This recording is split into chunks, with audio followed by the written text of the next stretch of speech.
Sebelum itu pastikan kalian subscribe, like dan tekan lonceng. Apa kalian tahu asal-usul kenapa Surabaya dijuluki Kota Pahlawan? Julukan, Kota Pahlawan, yang disematkan pada Surabaya memiliki akar sejarah yang kuat dan berkaitan erat dengan peristiwa heroik dalam perjuangan bangsa Indonesia melawan penjajahan, khususnya saat masa revolusi kemerdekaan. Penamaan ini merujuk pada peristiwa pertempuran Surabaya pada tanggal 10 November tahun 1945, yang merupakan salah satu pertempuran terbesar dan paling sengit dalam sejarah perjuangan kemerdekaan Indonesia. Berikut penjelasan lengkap tentang asal-muasal julukan tersebut. 1. Latar belakang sejarah, masa pendudukan dan proklamasi kemerdekaan. Setelah Indonesia memproklamasikan kemerdekaan pada tanggal 17 Agustus tahun 1945, kabar tersebut menyebar ke seluruh pelosok negeri. Namun, Belanda, yang merasa memiliki hak untuk kembali menjajah Indonesia setelah kekalahan Jepang dalam Perang Dunia II, tidak mengakui kemerdekaan tersebut. Mereka berusaha merebut kembali kekuasaan, terutama di wilayah-wilayah yang strategis, termasuk Surabaya. Surabaya, yang pada saat itu merupakan salah satu kota terbesar di Indonesia, menjadi pusat penting dalam perlawanan rakyat terhadap kembalinya penjajah. Para pejuang kemerdekaan dan rakyat biasa di Surabaya bergabung dalam berbagai kelompok laskar dan milisi untuk mempertahankan kota mereka dari invasi pasukan sekutu yang diwakili oleh Inggris. 2. Peristiwa penting, insiden di Hotel Yamato. Salah satu momen penting yang terjadi sebelum pertempuran besar adalah insiden di Hotel Yamato, sekarang Hotel Majapahit, pada tanggal 19 September tahun 1945.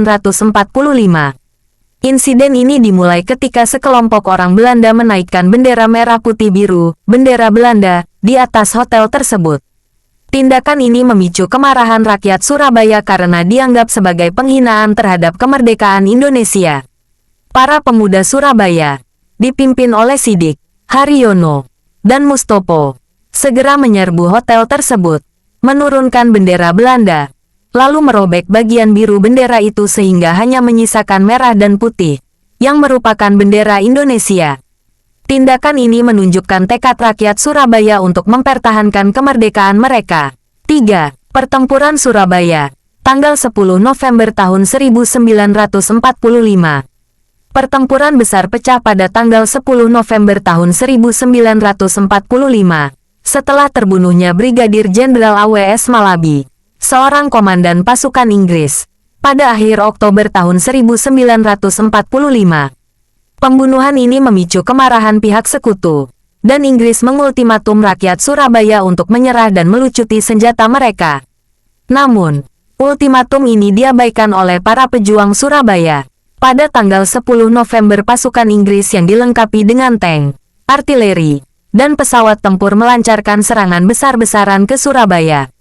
Meskipun pasukan Indonesia terdiri dari laskar-laskar rakyat dan pejuang yang hanya bersenjatakan senjata seadanya, mereka memberikan perlawanan sengit selama lebih dari 3 minggu.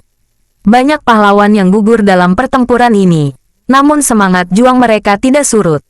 Tokoh-tokoh penting yang terlibat dalam pertempuran ini antara lain adalah Bung Tomo, seorang pemuda yang membakar semangat rakyat melalui pidato-pidatonya yang disiarkan melalui radio.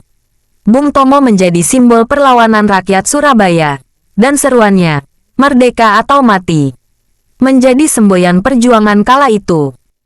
4. Pengaruh pertempuran Surabaya dalam perjuangan kemerdekaan.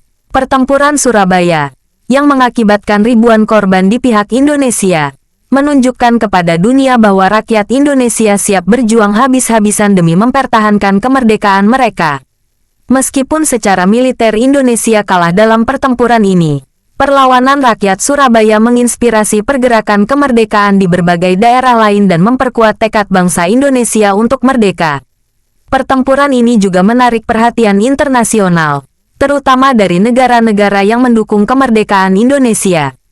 Keberanian dan pengorbanan rakyat Surabaya dalam pertempuran tersebut membuat Surabaya dikenal sebagai simbol perjuangan dan patriotisme, sehingga kota ini dijuluki Kota Pahlawan.